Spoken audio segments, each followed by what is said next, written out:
Hello student, তোমরা যারা ক্যালকাটা ইউনিভার্সিটির আন্ডারে প্রথম সেমিস্টারের ছাত্রছাত্রী আছো, তোমাদের জন্য আজকের ক্লাসটা খুবই গুরুত্বপূর্ণ।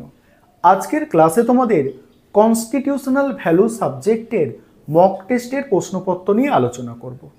প্রশ্নপত্রটা আলোচনা করব, অর্থাৎ মক টেস্টের প্রশ্নপত্রটা আলোচনা করার আগে যে বিষয়গুলো তোমাদের এই সাবজেক্ট সম্পর্কে বলবো, ভালো করে মনোযোগ সহকারে শোনো। এই যে সাবজেক্ট কনস্টিটিউশনাল ভ্যালু, এটা তোমাদের কলেজে প্রথম সেমিস্টারে প্রত্যেককে পরীক্ষা দিতে হবে। অর্থাৎ তুমি আর্টস হও, কমার্স হও, সায়েন্স হও, প্রত্যেককে এই সাবজেক্টটা 50 নম্বরের পরীক্ষা দিতে হবে।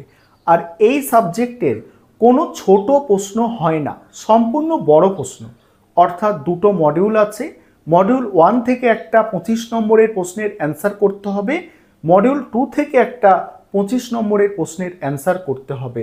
এটা গেল দ্বিতীয় গুরুত্বপূর্ণ বিষয়। 3 নম্বর গুরুত্বপূর্ণ বিষয়, এই সাবজেক্টের পরীক্ষা নিজস্ব কলেজে হবে। অর্থাৎ যে কলেজে তোমরা পড়াশোনা করছো সেই কলেজেই এই সাবজেক্টের পরীক্ষা হবে। 4 নম্বর গুরুত্বপূর্ণ প্রশ্ন, এই সাবজেক্টের প্রশ্নপত্র কিন্তু কলেজ তৈরি করবে না, ইউনিভার্সিটি এই সাবজেক্টের প্রশ্নপত্র তৈরি করবে। এবং 5 নম্বর গুরুত্বপূর্ণ বিষয় যেটা আছে সেটা হচ্ছে এই সাবজেক্টের প্রশ্নপত্র 3টে সেটে হবে। তোমাদের মর্নিং শিফট থাকবে, 3টে শিফটে পরীক্ষা হবে, সেক্ষেত্রে 3টে সেটে প্রশ্নপত্র থাকবে, মর্নিং শিফট, ডে শিফট এবং ইভিনিং শিফট। এবারে তোমরা মক টেস্টের প্রশ্নপত্রটা দেখে নাও। আমি তোমাদের এই মক টেস্টে প্রশ্নপত্রের 3টে সেট রেখেছি এবং তোমাদের সিলেবাসের মধ্যে থেকে সবচেয়ে বাছাই করা প্রশ্নগুলো এই সেটগুলোতে তোমরা পাবে। আর কিছু প্রশ্ন তোমরা 3টে সেটেই কমন পাবে, সেগুলো তোমাদের জন্য সবথেকে গুরুত্বপূর্ণ প্রশ্ন। আরেকটা বিষয় বলার আছে, তোমাদের জন্য এই সাবজেক্টের উপরে স্টাডি মেটেরিয়াল তৈরি করা হয়েছে। তোমরা যদি কেউ স্টাডি মেটেরিয়াল পারচেস করতে চাও, সেক্ষেত্রে তোমরা এই নম্বরে যোগাযোগ করে স্টাডি মেটেরিয়াল পারচেস করতে পারবে। চলো তোমরা মক টেস্টের প্রশ্নপত্রটা দেখে নাও। এবারে তোমরা মক টেস্টের প্রশ্নপত্র দেখে নাও। প্রথমে দেখো সেট 1, অর্থাৎ প্রথম যে সেটটা আছে সেখানে যে প্রশ্নগুলো আমি রেখেছি দেখো। এখানে মডিউল 1 থেকে যে দুটো প্রশ্ন আছে দেখো। প্রথম প্রশ্ন হচ্ছে, ভারতের সংবিধানে উল্লেখিত সাম্যের অধিকার আলোচনা করো, তার সঙ্গেই আছে ভারতের সংবিধানের বৈশিষ্ট্য। 15 যোগ 10, এইভাবেই তোমাদের পরীক্ষায় প্রশ্ন আসে। তারপরের প্রশ্ন, সংবিধান এবং সাংবিধানিকতা বলতে কী বোঝো, তার সঙ্গেই আছে ভারতের সংবিধান প্রস্তাবনার গুরুত্ব বা তাৎপর্য লেখো। দ্বিতীয় দেখো 2 নম্বর মডিউলে কি আছে দেখো। 2 নম্বর মডিউলে প্রথম প্রশ্ন, ভারতের সংবিধানে 51 ক ধারায় উল্লেখিত মৌলিক কর্তব্যগুলি আলোচনা করো, তার সঙ্গেই আছে মৌলিক কর্তব্যের সীমাবদ্ধতাগুলি লেখো। নেক্সট দেখো, ভারতের সংবিধানে উল্লেখিত মৌলিক কর্তব্যের গুরুত্ব লেখো আর মৌলিক কর্তব্যের আইনি মর্যাদা লেখো। এটা ছিল প্রথম সেট।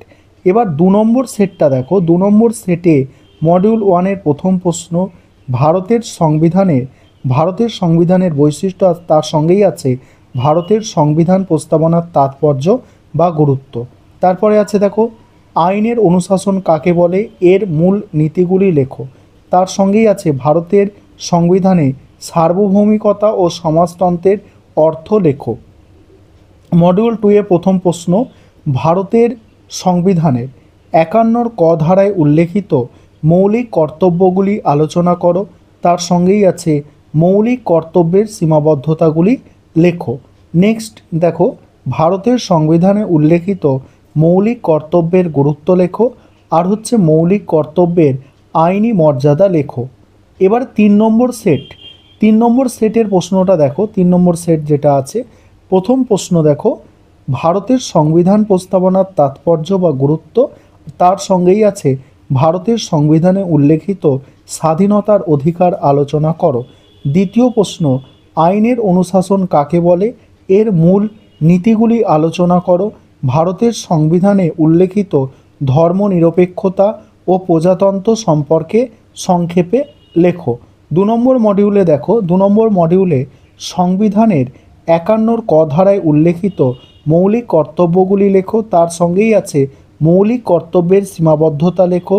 দ্বিতীয় প্রশ্ন, ভারতের সংবিধানে উল্লেখিত মৌলিক কর্তব্যের গুরুত্ব, আর তার সঙ্গেই আছে মৌলিক কর্তব্যের আইনি মর্যাদা লেখো। এই ছিল তোমাদের মক টেস্টের প্রশ্নপত্র।